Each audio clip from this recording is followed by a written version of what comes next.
Hey, what's going on? I hope you are having an awesome day. I've got a couple minutes here. One of my meeting is going to be a little late, so I'm going to jump on here and do a Facebook Live real quick. I hope the sound looks good, sounds good, and all that good stuff. Last night, I watched something.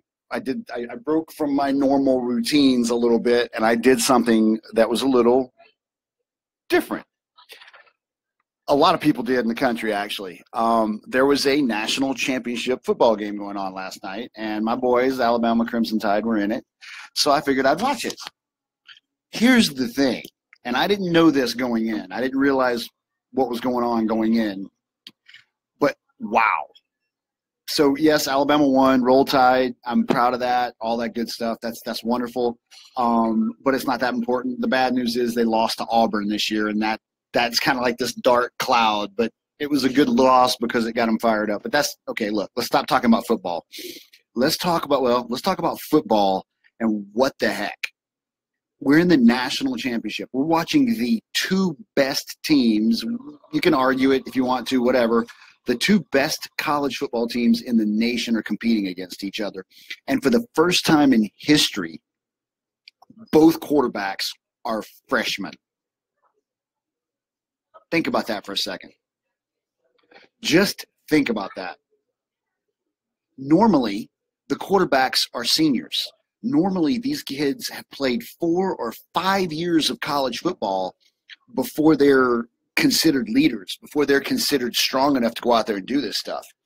Now that's one little tidbit, one little piece. The next little piece is, holy cow, the winning touchdown and the favorite receivers of these quarterbacks were all freshmen. They were 18 years old as well. So you got 18-year-old kids straight out of high school with less than a full year of college under their belt, and they're on the national championship stage. Now here's more. Let's take it to another level. Alabama started their sophomore quarterback. He played the first half. Then in the second half, Nick Saban decided to bring out their secondary or their second string quarterback, which was a freshman. That's the freshman that I'm talking about. He decided to put this kid in. You're 18 years old, and all of a sudden you're going out there to play in the biggest game of the year, the biggest game that you can ever hope to be in. You are in the center of everything. Like, millions of eyes are on you. You're out there, and the kid goes out there and he performs. He performed. He kicked butt. I was like, what the? This guy's doing good. I mean, both of them made some mistakes, but that's not relative. The relative part is this. If you go watch the game or you watch the highlights of the game, here's what you're going to see. At the end of the game, the score was tied and it went into overtime. So on one end of the field, there was a situation where the offense went to try and score, and the quarterback got sacked. And then they kicked a field goal. Flip it over to the other end of the field, and all of a sudden the quarterback does the exact same thing. He goes back and he eats the ball, and he gets sacked like 20 yards. What the hell? It's over. It's like they're never going to get back up there. Our field goal kicker sucks. All this horrible stuff. But here's what happened. The very next play, that same quarterback that just got knocked down 20 yards behind his line of scrimmage because he choked. He gets up, and with his left hand, not his right hand, he throws the winning touchdown. Boom. What's going on there? Let's talk about it.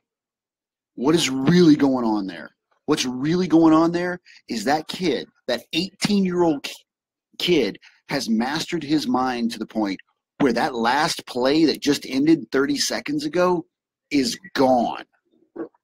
And he's focusing and putting his best effort on this play. The amazing part was watching him after the game being interviewed, because he was talking about all the not all, but he was talking about how he kept his face looking one way to get a guy 30 yards away to drift this way, and then he turned and threw the ball the other way. He was talking about how he was playing head games with somebody 30, 35 yards away so that he could throw that winning pass. You can't do that if you're thinking about getting sacked 5, 15, 30 seconds ago. So here's the question. What are you holding on to? What are you holding on to right now that is stopping you from being your badass self? What are you holding on to right now that's preventing you from going out there today and helping somebody level up? What are you holding on to today that's stopping you from being everything that you need to be and want to be? That's the question. Why is that the question? So you can identify it, be aware of it, accept it, and let it go, because it's in the past. Let's move forward. Speaking of moving forward, it's less than 2 years. 2020 is on us. Our 20s. We're about to be in 2020. I love it. The 20s. What are you going to do? Where are you going to be? What are you going to be living like? What are you going to be experiencing in 2020? Because right now, what you do today, what you do tomorrow, what you do for the next month, what you do for the next 6 months, that's going to determine what you're doing when it turns 2020. How do you want to celebrate 2020? I've got some images, I've got some plans, and guess what? I'm writing them down every day. I'm burning it into my head.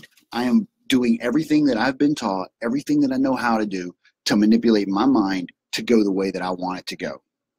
What are you doing every day? My magic, what I do is I help people. I help people adjust their minds. I help people understand what's going on with their mind. I help people do what that kid did last night. Forget the past, forget getting sacked 30 seconds ago, and perform on this play. Bring your best. You can't bring your best if you're being weighted down by everything in the past. You can't. And here's the trick. If you are someone like me and you're growing something and you're building something, you're going to find and you're going to realize sooner or later that every step you take, something comes up. Your subconscious is going to try and stop you every step you take. So learn to master that. That's what we're going to be doing in the mastermind. 12 weeks, 3 months, learn to master your mind, learn to develop your daily launch routine, learn to develop your daily landing routine, and learn to master your mind so you can hit that end zone with that pass. I couldn't believe it. It was beautiful. It was perfect. It was perfect. That's all it was. These kids are incredible. He's 18 years old. I'm still tripping on that. He just graduated high school. What were you doing when you graduated high school? This kid is a mental ninja. Now, the stories that he's told himself and the stories that he's programmed into his body and his mind in order to get him there, that's not relative. We're not going to talk about that. We can talk about it because I'll tell you, your story is up to you. It's a beautiful thing. Anyway, I've got to get off of here. Meeting's coming in. Love you guys. Have a freaking awesome day.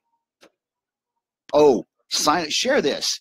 If you watched to this point, share this. Like this, thumbs up, share this. Do me a favor and click on that Get It Done Mastermind link and sign up, man. February 2nd, it's on. See you.